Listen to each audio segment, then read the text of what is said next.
Hello everyone, welcome to the Yes and Less Learning corner YouTube channels. Friends, आप सभी के लिए हम 200 CDP पेडोलॉजी के प्रीवियस ईयर क्वेश्चन की सीरीज़ को स्टार्ट कर रहे हैं, जो कि 2011 से अब तक के एग्ज़ाम में पूछे गए हैं। जो कि मेरा पर्सनल एक्सपीरियंस रहा है, अगर आप प्रीवियस ईयर क्वेश्चन अच्छे से करके जाते हैं तो आप फर्स्ट अटेम्प्ट में एग्ज़ाम क्लियर कर सकते हैं। जो मैंने खुद प्रीवियस ईयर क्वेश्चन करके फर्स्ट अटेम्प्ट में क्लियर किया है।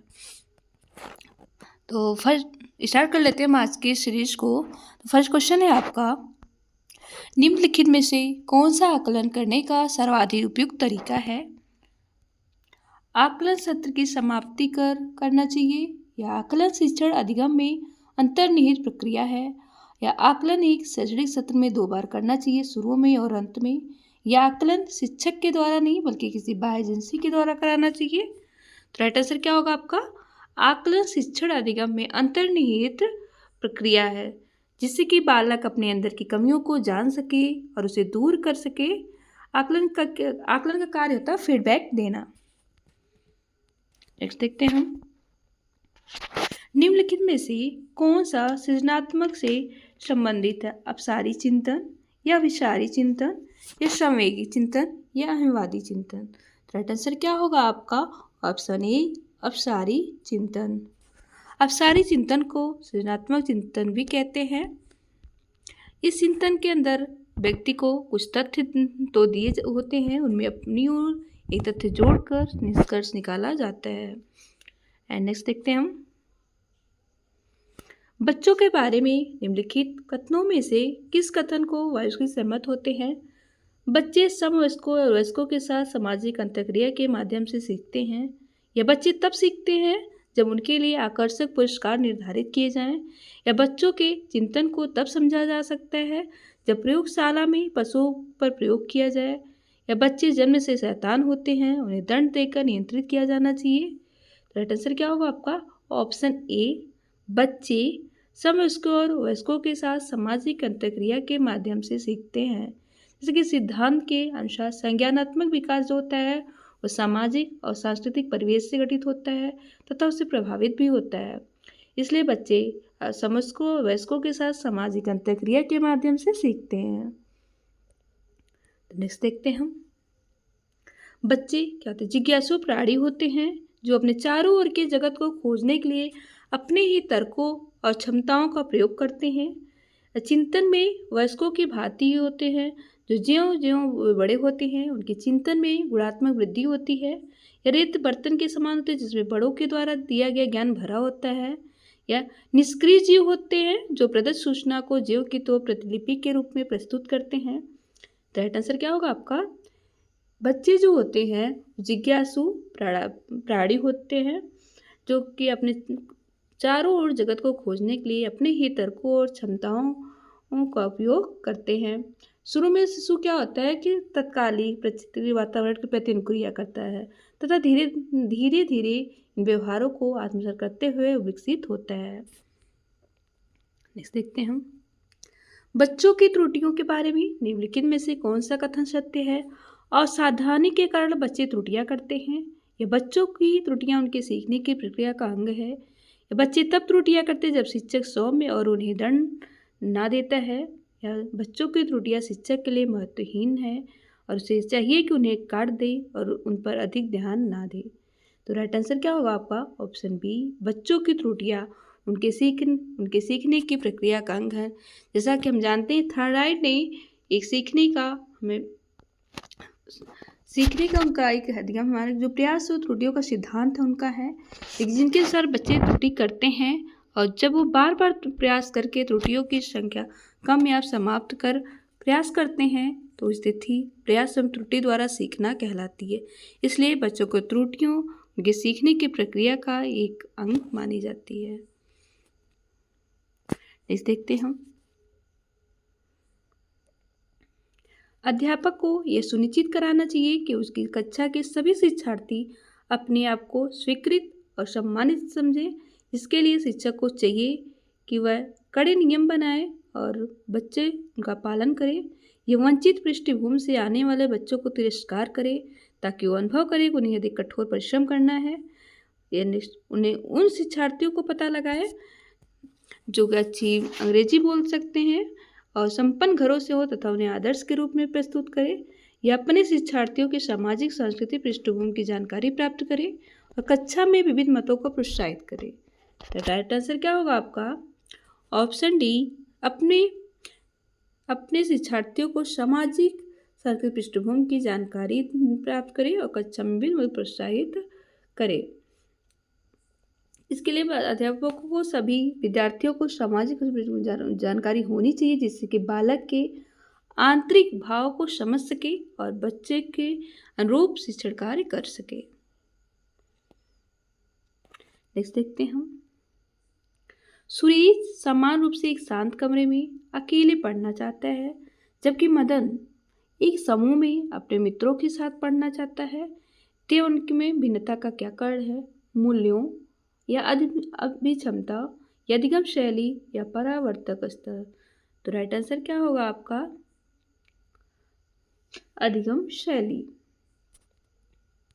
वैयक्तिक भिन्नता के कारण प्रत्येक व्यक्ति की रुचि, मनोवृत्ति, अधिगम शैली, विचार, बुद्धि सब में अंतर पाया जाता है। इसलिए कोई व्यक्ति शांत वातावरण में पढ़ना चाहता है, जबकि कोई मित्रों के साथ समूह में पढ़ना चाहता है। इन दोनों प्रकार के व्यक्तियों को अधिगम शैली में अंतर है। नेक्स्ट देखते हैं हम। भारत में भाषिक भिन्नता बहुत है। इस संदर्भ में विशेषकर कक्षा 1, कक्षा 2 के प्राथमिक स्तर पर बहुभाषिक कक्षाओं के बारे में सर्वथा उपयुक्त कथन है।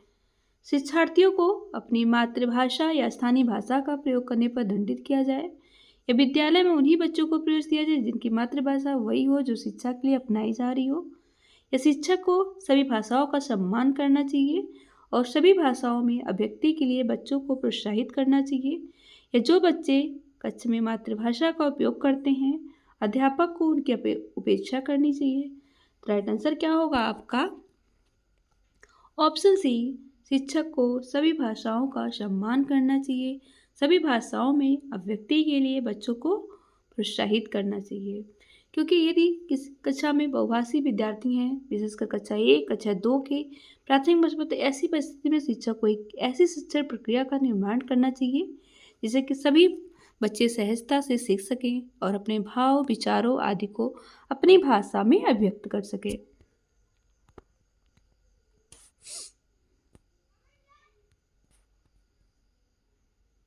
इस देखते हैं। प्रकृति पोषण विवाद में प्रकृति से क्या अभिप्राय रहा है? हमारे आसपास का वातावरण, ये जैविक विशिष्टताएं या वंशानुक्रम सूचनाएं, या एक व्यक्ति की मूल प्रवृत्ति या भौतिक और सामाजिक संसार की जटिल शक्तियाँ। राइट आंसर क्या हो जाएगा आपका? ऑप्शन बी, जैविक विशिष्टताएं एवं वंशानुक्रम सूचनाएं। इसका प्रयोग व्यक्तियों के जन्मजात स्वभाव और उनके परवरिश, पालन पोषण के दौरान मिले पर्यावरण, माहौल के प्रभावों को द्वारा विकसित व्यवहार लक्षणों की आपसी विरोधाभासों का विवेचन किया जाता है। इस देखते हैं हम। जनसंचार माध्यम सामाजिकरण एक महत्वपूर्ण माध्यम बनता जा रहा है, क्योंकि नीचे दिए कथनों में से कौन सा कथन सबसे उपयुक्त कथन है? संचार माध्यम पदार्थों के विज्ञापन और विक्रय के लिए एक अच्छा माध्यम है, या सामाजिकरण केवल माता पिता और परिवार के द्वारा किया जाता है, या जनसंचार माध्यमों की पहुंच बढ़ रही है और जनसंचार माध्यम अभिवृत्ति, मूल्यों और विश्वासों को प्रभावित करता है, या बच्चे संचार माध्यमों के साथ प्रत्यक्ष रूप से अंतःक्रिया नहीं कर सकते हैं। तो राइट आंसर क्या होगा आपका? ऑप्शन सी, जनसंचार माध्यमों की पहुंच बढ़ रही है और जनसंचार माध्यम वृत्ति, मूल्यों, विश्वासों को प्रभावित कर रही है, चाहे वो print media, electronic media, social media, Facebook, WhatsApp आदि हो। तो इस सब ने समाज के मूल्यों को प्रभावित किया है। इससे सिद्ध होता है कि जनसंचार माध्यम सामाजिकरण का एक महत्वपूर्ण साधन बनता जा रहा है। इस देखते हैं हम।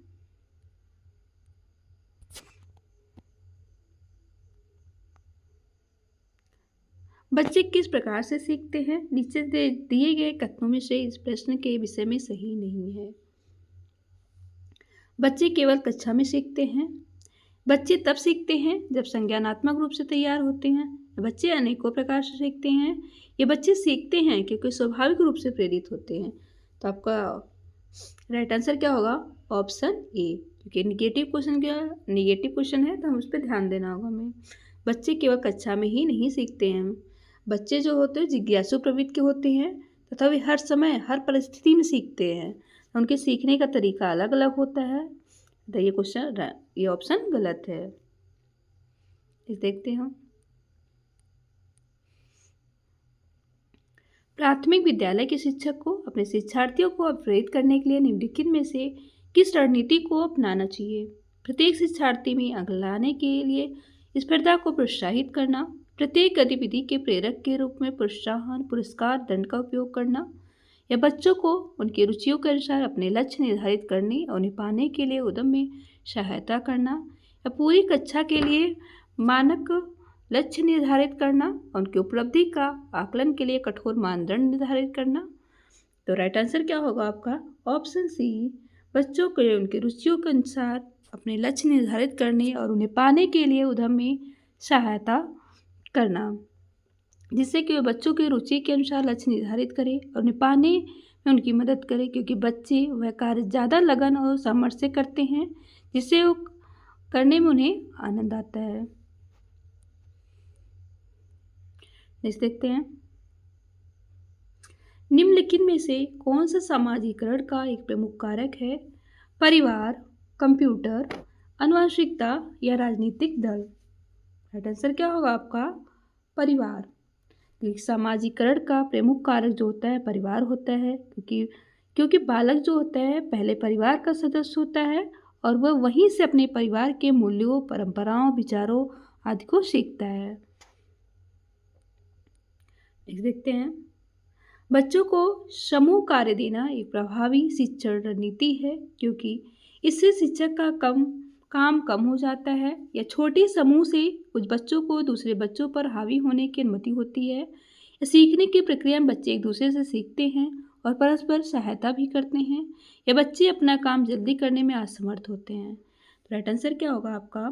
Option C. सीखने की प्रक्रिया में बच्चे एक दूसरे से सीखते हैं और परस्पर सहायता भी करते हैं। बच्चों को समूह कार्य देना एक प्रभावी शिक्षण रीति है, क्योंकि बालक अपने साथी समूह से परस्पर क्रिया करके अनेक कौशल सीखते हैं, जैसे कि एक दूसरे की मदद करके मानवीय गुणों का विकास करते हैं। इस देखते हैं। एक औसत बुद्धि वाला बच्चा यदि भाषा को पढ़ने एवं समझने में कठिनाई प्रदर्शित करता है तो यह संकेत है बच्चा लक्षण किसका प्रदर्शित कर रहा है? पठन क्षमता का, या लेखन क्षमता का, या गणितीय क्षमता का, या गति समन्वय क्षमता। राइट आंसर क्या होगा आपका? ऑप्शन ए, पठन अक्षमता का। जो पठन अक्षमता है से ग्रस्त बच्चों को सीखने की गति धीमी होती है। बच्चे किसी चीज़ को सही ढंग से ना तो पढ़ सकते हैं ना ही लिख सकते हैं। इस प्रकार के बच्चे नाम को मान, राम को आम आदि ऐसे पढ़ते हैं। नेक्स्ट देखते हैं हम। एक समावेशी कक्षा में किसी शिक्षिका की सबसे महत्वपूर्ण भूमिका है। यह सुनिश्चित करना कि शिक्षिका कक्षा को मानक निर्देश दे रही है, या बच्चे के माता पिता के व्यवसाय को जानना ताकि शिक्षिका प्रत्येक बच्चे के भावी व्यवसाय को जान सके, या सुनिश्चित करना प्रत्येक बच्चे को अपनी संभावना को प्राप्त करने का अवसर मिले, या कक्षा के लिए ऐसी योजना बनाना कि प्रत्येक बच्चा समान गति से आगे बढ़े। राइट आंसर क्या होगा आपका? ऑप्शन सी, सुनिश्चित करना प्रत्येक बच्चे को अपनी संभावना को प्राप्त करने का अवसर मिले। समावेशी कक्षा जो होती है उसमें सभी प्रकार की योग्यता वाले विद्यार्थी एक साथ एक कक्षा में बैठकर शिक्षा ग्रहण करते हैं। इसमें शिक्षक की सबसे महत्वपूर्ण भूमिका होती है कि वो सुनिश्चित करना सभी विद्यार्थियों के उनकी योग्यता के अनुसार उन्हें अवसर देना। इस देखते हम। अपनी कक्षा के बच्चों को उनकी अपनी अवधारणाओं को बदलने में आप किस प्रकार सहायता करेंगे? बच्चों को सूचनाएं लिखाकर उन्हें याद करके कहकर, या बच्चों को अवधारणाएं गलत हो तो उन्हें दंड देकर, या तथ्यात्मक जानकारी देकर, या अवधारणाओं के बारे में बच्चों को अपनी समझ को व्यक्त करने का अवसर देकर। तो क्या होगा राइट आंसर आपका? ऑप्शन डी, अवधारणाओं को बारे में बच्चों को अपनी समझ को व्यक्त करने का अवसर देकर। किसी भी कक्षा के बच्चों को उनकी अपनी अवधारणा को बदलने के लिए आवश्यक है कि उनको कक्षा में अपनी समझ व्यक्त करने का अवसर दिया जाए। जब अध्यापक इनकी समझ विचार के बारे में पूरी जानकारी प्राप्त कर ले तो उन्हें गलत अवधारणाओं को विभिन्न तथ्यों, तर्कों, उदाहरणों आदि के माध्यम से बदलने का प्रयास करना चाहिए। इस देखते हैं हम। जब बच्चे एक विशेष संख्या में पुस्तक पढ़ते हैं तो उन्हें एक प्रमाण पत्र दिया जाता है। यह रणनीति शायद अधिक समय तक काम ना करे क्योंकि यह संभवतः बच्चों को केवल प्रमाण पत्र प्राप्त करने के लिए पुस्तक को पढ़ने की तरफ ले जा सकता है। या पुस्तकालय में बहुत अधिक पुस्तक को खरीदने की आवश्यकता होती है। या जब अधिक संख्या में बच्चे पढ़ना शुरू कर देंगे तो बड़ी मात्रा में प्रमाण पत्र देने होंगे। या पुस्तकों को पढ़ाना बच्चों को उनकी गृह को पूरा करने में बाधा डालेगा। तो राइट आंसर क्या होगा आपका? Option A. यह संभवतः बच्चों को केवल प्रमाण पत्र प्राप्त करने के लिए पुस्तकों को पढ़ने की तरफ ले जा सकता है, जिससे कि वे सीख भी नहीं पाएंगे क्योंकि प्रमाण पत्र देना बाह्य पुनर्बलन है। जबकि बच्चे यदि आंतरिक पुनर्बलन से प्रेरित होते हैं, पुस्तक पढ़ते हैं और उनमें रुचि लेकर ध्यानपूर्वक पढ़ेंगे और अधिगम को स्थान प्राप्त प्रदान करेंगे। नेक्स्ट देखते हैं हम। किसी कक्षा में शिक्षक की भूमिका है समय सारणी का कठोरता से पालन कराना और पाठ्यक्रम से बांधे रहना या सीखने की बेसुध स्थितियाँ जुटाना, शिक्षार्थियों को स्वतंत्र चिंतन की सुविधा देना या अपने ज्ञान से शिक्षार्थियों को परिपूर्ण कराना और उन्हें परीक्षा के लिए तैयार करना या सीधे तरीके से ज्ञान पहुंचाना और शिक्षार्थियों को सही उत्तरों के लिए तैयार करना। तो राइट आंसर क्या होगा आपका? ऑप्शन बी, सीखने की बेसुध स्थितियाँ जुटाना और शिक्षार्थियों को स्वतंत्र चिंतन की सुविधा देना। जैसे कक्षा में शिक्षक की क्या भूमिका होती है कि कक्षा में शांत वातावरण पैदा करना, सीखने की स्थितियों को उत्पन्न कराना, छात्र को व्यवहारिक ज्ञान कराना आदि। देख सकते हैं हम। निम्नलिखित में से कौन सा कथन बच्चों की त्रुटियों के संबंध में सबसे उपयुक्त है? गलतियों से बचने के लिए बच्चों को शिक्षक का अनुकरण करना चाहिए। बच्चों की गलतियों को गंभीरता से लिया जाना चाहिए, उन्हें कठोर दंड दिया जाना चाहिए ताकि वो गलतियां ना दोहराएं। या बच्चे गलतियां करते हैं क्योंकि उनमें विचार करने की क्षमता नहीं होती। या बच्चों की गलतियां एक खिड़की के समान है, ये जानने के लिए वो किस प्रकार सोचते हैं। तो राइट आंसर क्या होगा आपका? ऑप्शन डी, बच्चों की गलतियां एक खिड़की के समान है, वो जानने के लिए किस प्रकार सोचते हैं। जैसे कि बच्चों की गलतियां खिड़की के समान इसलिए क्या है कि वो जानने के लिए किस प्रकार सोचते हैं, अर्थात बच्चों की गलतियां बच्चों के मानसिक क्षमता के निर्धारण किया जा सकता है, उन्हें सही प्रतिपुष्टि देकर उनकी गलतियों को दूर किया जा सकता है। ये रहा हमारे इस वीडियो का लास्ट क्वेश्चन। आई होप आपको हमारी वीडियो पसंद आई होगी।